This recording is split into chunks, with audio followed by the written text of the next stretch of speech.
오늘 우리에게 주시는 하나님 말씀은 베드로전서 5장 1절에서 7절 말씀입니다.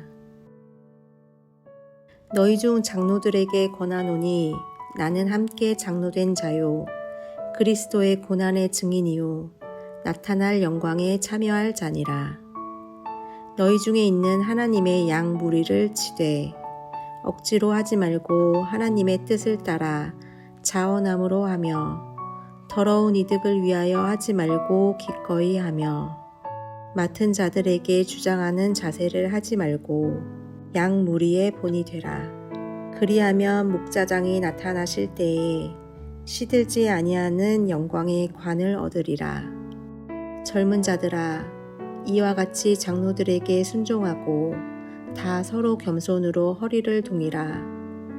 하나님은 교만한 자를 대적하시되 겸손한 자들에게는 은혜를 주시느니라.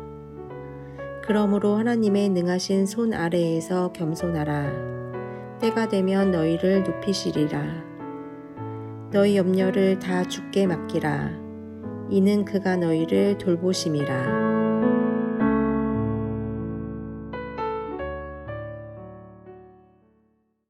거룩한 주일입니다. 오늘도 주 앞에 나와서 예배하는 여러분 모두에게 하나님의 은혜와 사랑이 함께 하시기를 예수님의 이름으로 축원합니다. 베드로전서 5장 1절에서 5절까지는 목자와 양의 관계가 어떠해야 하는가를 가르치는 말씀입니다. 오늘 본문의 첫 절인 베드로전서 5장 1절을 보겠습니다. 너희 중 장로들에게 권하노니. 초대교회 시대 때의 이 장로란 오늘날의 목사와 유사하다라고 말할 수 있습니다. 가장 권위 있는 자리에는 사도들이 있었고 그 밑에 감독들이 있었으며 그리고 그 아래에 이와 같은 장로들이 개교회를 목회하고 있었습니다. 베드로전서를 시작할 때 사도 베드로는 분명히 자기를 소개할 때 나는 예수 그리스도의 사도다라고 소개했습니다. 그런데 오늘 본문 5장 1절에서 베드로는 말하기를 너희 중 장로들에게 권하노니 나는 함께 장로된 자요라고 말을 하고 있습니다. 초대교회에서 베드로의 권위란 장로들 위에 있었고 그리고 감독들 위에 있었으며 또한 사도들 중에서도 수석 사도의 역할을 하고 있었습니다. 그런 그가 나는 함께 장로된 자요라고 말하고 있는 것은 스스로를 낮추고 겸손으로 공감하려는 지도자의 모습을 보여주고 있습니다. 두 번째로 베드로는 나는 그리스도의 고난의 증인이여 라고 말을 했습니다. 우리가 알다시피 베드로는 겟세마네 동산에서 부끄러운 증인이었고 대제사장 가야바의 집 앞에서도 부끄러운 증인이었으며 그리고 골고다 언덕에서도 그는 부끄러운 증인이었습니다. 그러나 그는 자신의 죄를 참회했고 예수님께서는 그를 용서하시고 회복시켜 주심으로 이와 같이 사도의 직분을 감당하고 있었습니다. 그가 이러한 부끄러웠던 삶을 은폐하지 않고 다시 증이란 단어를 꺼내고 있는 것은 모든 교회의 장로들, 즉 지도자들을 향해서 지도자는 자신의 업무를 섬기는 사람이 아니라 늘 빛 가운데 정직하게 드러낼 때 나의 실패를 오히려 당당하게 말할 수 있을 때 그때야 비로소 참된 지도자가 될 수 있고 그럴 때 회개가 필요한 사람에게 용기를 주며 교만한 사람에게는 겸손함을 가르칠 수 있다라고 말을 한 것입니다. 세 번째로 자기를 소개할 때 나는 나타날 영광에 참여할 자이다라고 했습니다. 1절에서 너희 중 장로들에게 권하노니 나는 함께 장로된 자요 그리스도의 고난의 증인이요 그 다음 보니까 나타날 영광에 참여할 자니라.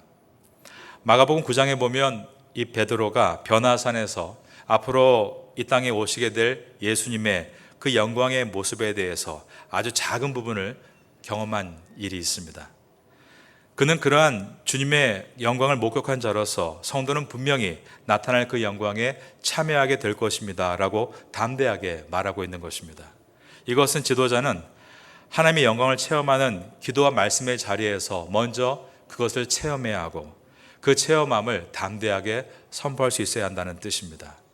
이와 같이 사도 베드로는 스스로를 낮추고 공감하려는 겸손함을 보여주었습니다. 숨기고 싶은 허물을 빛 가운데 정직하게 드러내는 정직함을 보여주었습니다. 그리고 성도는 분명히 나타날 그 하나님의 영광에 참여하게 될 것이다 라고 외치는 담대함도 보여주었습니다. 여러분도 베드로와 같이 겸손하고 정직하며 늘 담대할 수 있는 성도가 되시기를 예수님의 이름으로 축원합니다. 2절을 보겠습니다. 너희 중에 있는 하나님의 양 무리를 치되라고 되어 있습니다. 하나님의 양 무리라는 뜻은 베드로 자신도 하나님의 양이다라는 표현입니다. 목자는 목자이기 전에 자신 또한 하나님의 양이라는 것을 잊지 말아야 합니다. 양의 냄새가 전혀 나지 않는 목자, 양의 냄새가 나지 않는 지도자는 위험합니다. 하나님을 따르는 목자는 또 배움이 있는 모습이 있어야 합니다. 그런데 하나님을 따르는 모습도 없고 배움이 있는 모습도 없다면 그것은 위험한 것입니다. 너무 위대한 척하는 것도 옳지 않습니다. 베드로는 자신도 양인 것을 잘 알고 있었습니다. 부활하신 예수님께서 갈릴리 호수에서 베드로에게 말씀하셨습니다. 내 양을 먹이라. 그리고 또 말씀하기를 내 양을 치라. 즉 나의 양이 아닌 예수님의 양을 먹이고 돌보라는 소명을 받은 것입니다. 그러므로 베드로는 자신은 그러한 소명을 받은 사람일 뿐 자신 또한 부양을 받아야 되고 도움이 필요한 양이라는 것을 잊지 않았던 것입니다. 그러므로 베드로는 이 자리에서 분명하게 말합니다. 너희의 양무리가 아니다. 하나님의 양무리다. 저를 한번 따라하겠습니다. 너희 중에 있는 하나님의 양무리를 치되. 목자장을 영어로 chief shepherd라고 합니다. 그리고 부목자를 under shepherd라고 합니다. 우리의 사업의 목자장은 누구실까요? 예수님이시죠. 우리는 그 사업의 under shepherd, 부목자인 것입니다. 우리 사역의 목자장은 누구십니까? 예수님이십니다. 우리는 그 예수님의 사역을 돕는 under shepherd, 부목자인 것입니다. 이것을 늘 잊지 말아야 합니다. 요즘 저희가 이제 6월에 있을 세계 한인 목회자 디아스포라 포럼 준비 때문에 분주한 시간을 보내고 있습니다. 저도 벌써 지난 한 4, 5주일 동안 금요예배를 마치면 저녁 9시 반부터 계속 화상회의를 해오고 있습니다. 왜냐하면 미국과 한국과 또 태국, 말레이시아, 베트남, 캄보디아의 시간이 맞지 않기 때문에 가장 적당한 시간으로 미국의 아침과 또 한국의 늦은 저녁 사이에 저녁 9시 반에 태국에서 화상회의를 하는 것입니다. 교회를 마무리하고 나면 12시에 귀가하는 일들이 계속 이어지고 있었습니다. 이제 포럼을 2주 남겨놓고 있는데 지난 금요일이 마지막 화상회의를 하는 날이었습니다. 제가 회의를 주관하면서 마지막으로 조한대학교 신학교수인 김광성 교수님한테 기도를 부탁하면서 가까운 사이이기 때문에 이렇게 말했습니다. 광성 형님 기도 좀 해주세요. 저희 모두 힘들어요. 그랬더니 이렇게 기도해 주셨습니다. 주님, 우리의 생각이 아닌 오직 당신의 뜻을 따라 우리의 힘이 아닌 오직 당신의 힘으로 감당하게 하소서. 이 말은 우리 사역의 목자장은 오직 주님이시고 우리는 주님의 사역을 돕는 under shepherd, 부목자들이다라는 고백이었습니다. 세계 한인 목회자 디아스포라 포럼을 오랫동안 이끌어왔던 한 신학자의 참으로 열려있는 기도이다라는 생각이 들었습니다. 이번에 세계 한인 목회자 디아스포라 포럼을 준비하시는 분들은 예수님께서 목자장이 되시고 나는 부목자인 것을 기억하고 담대하고 겸손하게 일해 나갈 수 있게 되기를 주님의 이름으로 축원합니다. 2절과 3절에서 목자가 양 무리를 돌볼 때 세 가지의 태도가 있어야 한다라고 말씀합니다. 첫 번째로 2절에 보면 너희 중에 있는 하나님의 양 무리를 치되, 그 다음 절을 따라하겠습니다. 억지로 하지 말고 하나님의 뜻을 따라 자원함으로 하라라고 되어 있습니다. 여기서 억지로라고 되어 있는 이 원어의 뜻은 강압에 의해서 마지못해 의무감으로, 즉 타이로라는 뜻입니다. 지도자로서 우리의 태도는 자원하는 마음으로, 자의적으로, 자발적으로, 부지런함으로 그렇게 섬기는 것이 하나님의 뜻이다라고 한 것입니다. 그러기 위해서 우리가 해야 될 일이 있는데 그것은 먼저 우리가 은혜를 받는 곳에 있습니다. 은혜를 받을 때만 은혜에서 나오는 자의적이고 자발적이며 부지런함과 감사함과 기쁨이 있을 때 우리의 맡겨진 일들을 감당할 수 있게 되는 것입니다.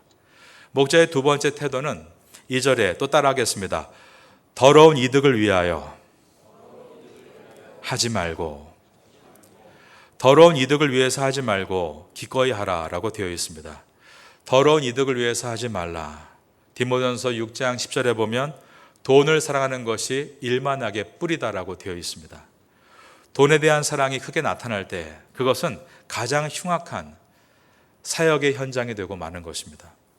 일꾼이 삭을 받는 것은 결코 수치스러운 일이 아닙니다. 그러면 무엇이 수치스러운 일입니까?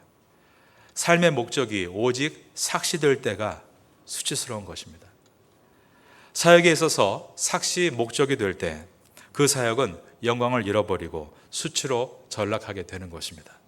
목회자는 늘 사꾼이 되지 않도록 깨어 있어야 하고, 목자장이신 예수님 앞에 부목자로서 예수님께서 말씀하신 내 양을 먹이라, 내 양을 치라는 지상 명령을 수행하기 위해서 자신을 잘 돌아봐야 되고, 또한 말씀을 준비하고 목양하는 일에 최선을 다해야 하는 것입니다. 그리고 성도는 목회자의 말씀 준비와 목양이 고된 노동임을 알고 또한 전력을 다한 일하는 것을 헤아릴 수 있어야 합니다. 말씀을 준비하는 것이 목회자의 의무라면 그 노동을 하고 있는 목회자에 대해서 존중과 배려를 하는 것은 성도의 의무입니다. 갈라디아서 6장 6절에 보면 가르침을 받는 자는 말씀을 가르치는 자와 모든 것을 함께 하라라고 되어 있습니다. 가르치는 자는 영적인 것을 성도와 함께 나누는 것이고, 가르침을 받는 자는 물질적인 것을 목자와 함께 나누는 것입니다. 여기에서 함께하라, 번역된 헬라어 코이오네오라는 단어는 페이라는 뜻이 아니라 쉐어라는 뜻입니다. 그런데 어떤 분들 가운데 목회자에게 페이한다라는 생각을 하는 분들이 있습니다. 그것은 성경적이지 않습니다. 성경은 페이하는 개념이 아니라 쉐어하라라고 말씀하고 있습니다. 목회자는 영적인 것을 성도와 쉐어하는 것이고, 성도는 목자가 영적인 일에 전념하도록 물질적인 것을 목자와 쉐어하는 것입니다. 지나치게 목자에게 후대하는 것, 그리고 지나치게 목자에게 박대하는 것, 이 두 가지 양극단을 피해야 합니다. 하나님의 교회가 온전하게 부흥하기 위해서는 목자는 맡겨진 주님의 양을 위해 온전히 목회에 전념해야 하고, 성도는 목회자가 목회에 전념할 수 있도록 환경을 조성해 주는 의무를 다해야 하는 것입니다. 목자의 세 번째 태도는 3절에 나와 있습니다. 맡은 자들에게 주장하는 자세를 하지 말고 양 무리의 본이 되라. 세 번째는 맡은 자들에게 주장하는 자세로 하지 말고 양 무리의 본이 되라라고 했습니다. 주장하다란 이 뜻이 강제적으로 지배하다라는 뜻입니다. 세상의 시스템은 이러한 시스템입니다. 트리 구조이죠. 위에서부터 아래를 찍어 누릅니다. 세상의 지배 방식은 그러한 구조로 되어 있는 것입니다. 그러나 예수님께서 하신 말씀은 결코 그런 것이 아닙니다. 마가복음 10장 43절 이하에 보면 너희 중에 누구든지 크고 자는 자는 너희를 섬기는 자가 되고, 너희 중에 누구든지 으뜸이 되고자 하는 자는 모든 사람의 종이 되어야 하리라. 인자가 온 것은 섬김을 받으려 함이 아니라 도리어 섬기려 하고 자기 목숨을 많은 사람의 대성물로 주고자 함이라 라고 하셨습니다. 즉 기독교인이 말하는 지도자 상은 군림하는 머리가 되지 말고 발을 잡아주는 종이 되어 섬겨야 한다라는 가르침입니다. 그러기에 예수님은 마지막 사역이 제자들의 발을 만져주시는 사역이었습니다. 십자가를 지시기 전 제자들과 함께 마지막 만찬의 자리에서 허리에 수건을 두르시고 제자들의 마지막 발들을 하나하나 닦아주셨습니다. 지배하는 것은 세상의 방식입니다. 성도의 방식은 목자로서 본을 보여주는 것입니다.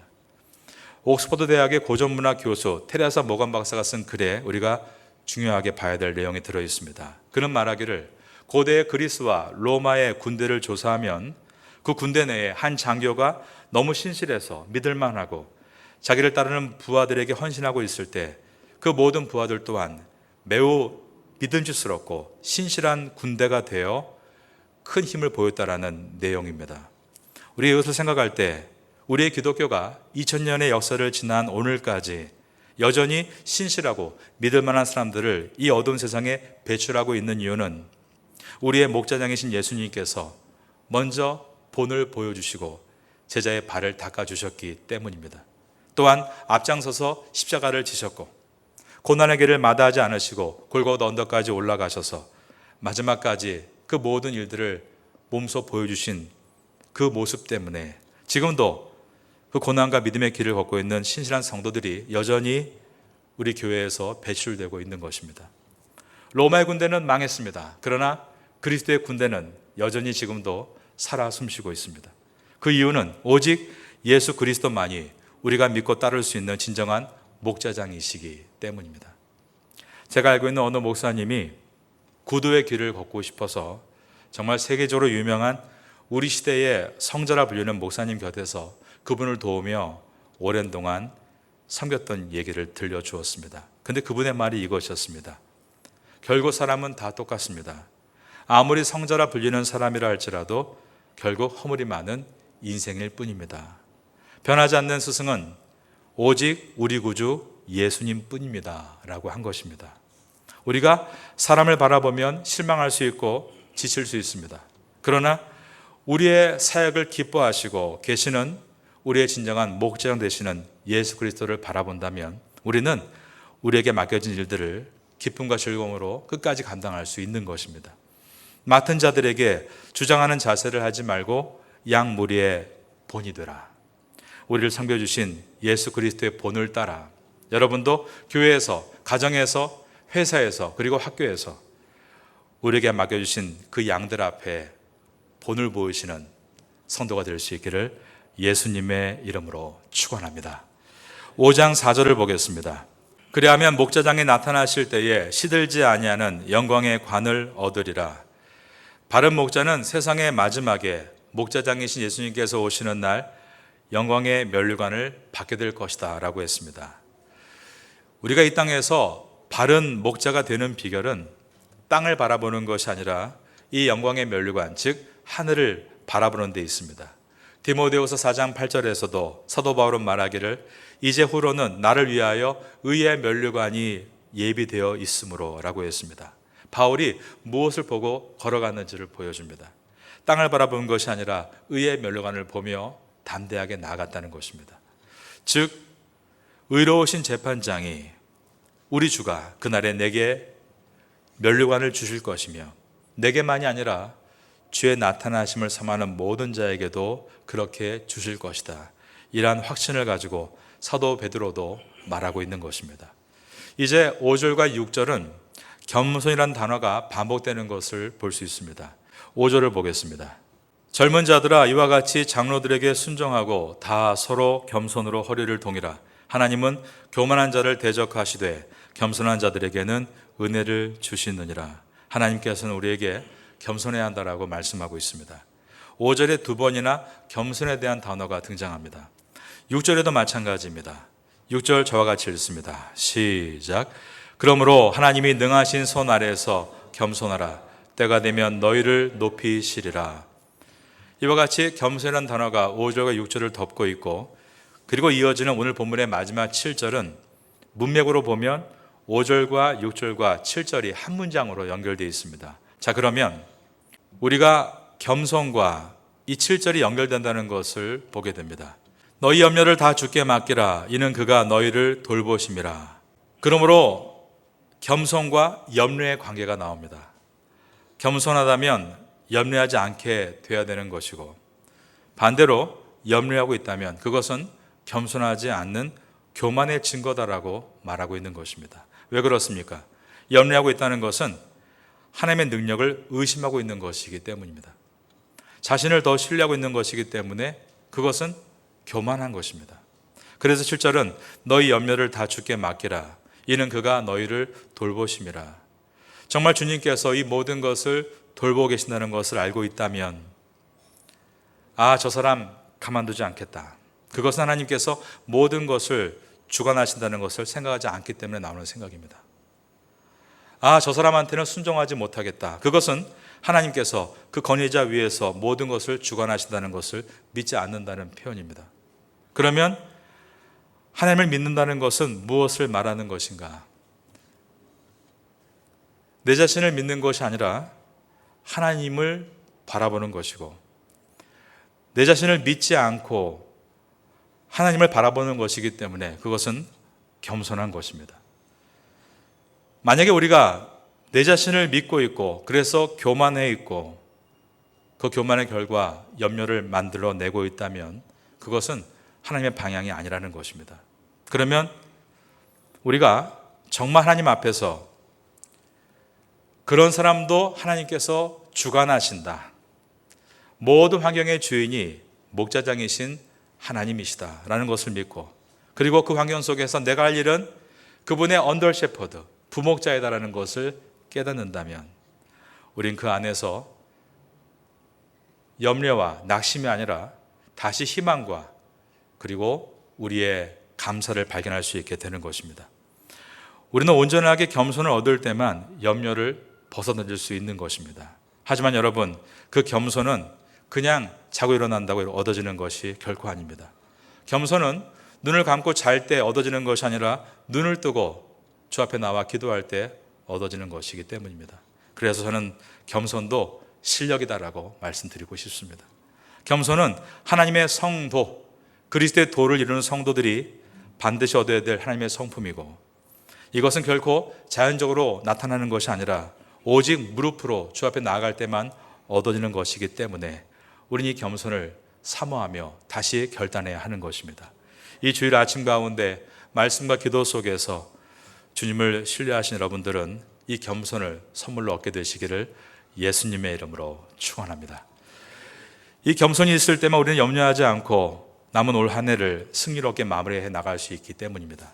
우리가 좋은 교회에서 좋은 설교를 듣는다고 해서 우리가 겸손을 얻는 것은 아닙니다. 그 설교가 하나님의 말씀이 돼서 내 안에 녹아질 때 그때야 비로소 주님을 온전히 신뢰할 수 있는 겸손의 성도가 될 수 있는 것입니다. 다 서로 겸손으로 허리를 동이라. 겸손한 자들에게는 은혜를 주시느니라. 하나님의 능하신 손 아래에서 겸손하라. 때가 되면 너희를 높이시리라. 이러한 오늘의 말씀이 여러분 심령 가운데 깊이 임하게 되므로 여러분들은 겸손한 성도가 되셔서 염려를 주께 맡길 수 있는 주일꾼 되시기를 바라겠습니다. 우리가 베드로서를 지나면서 이렇게 많은 보화 같은 말씀들을 만나고 있습니다. 로마에 박해가 있었던 베드로 시대에 베드로는 우리의 삶의 많은 환난들에 대해서 어떻게 반응해야 되는가를 가르쳐 봤습니다. 그러는 가운데 오늘의 말씀은 우리의 목자장은 바로 예수 그리스도이시고 우리는 그분의 언더 shepherd, 부목자인 것을 기억하고 모든 것을 아버지께 맡기고 담대히 걸어갈 때 염려하지 말아라. 염려하는 것은 교만이다. 겸손하게 허리를 동여서 주 앞에 감사로 나아가라. 너의 목자장이신 주님께서 우리의 삶에 부목자의 삶을 살고 있는 우리에게 귀한 은혜를 주실 것이다 라고 말씀하고 있는 것입니다. 베드로서를 지나며 이러한 은혜의 삶이 우리 모두에게 임할 수 있게 되기를 예수님의 이름으로 축원합니다.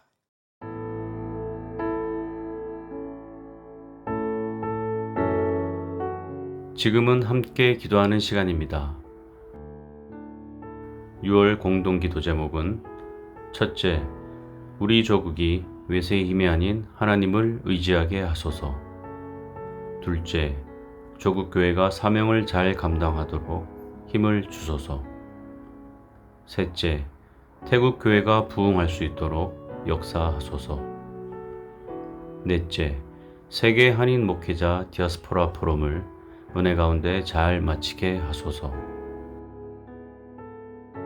말씀을 붙잡고 기도하는 귀한 시간 되시기를 소망합니다.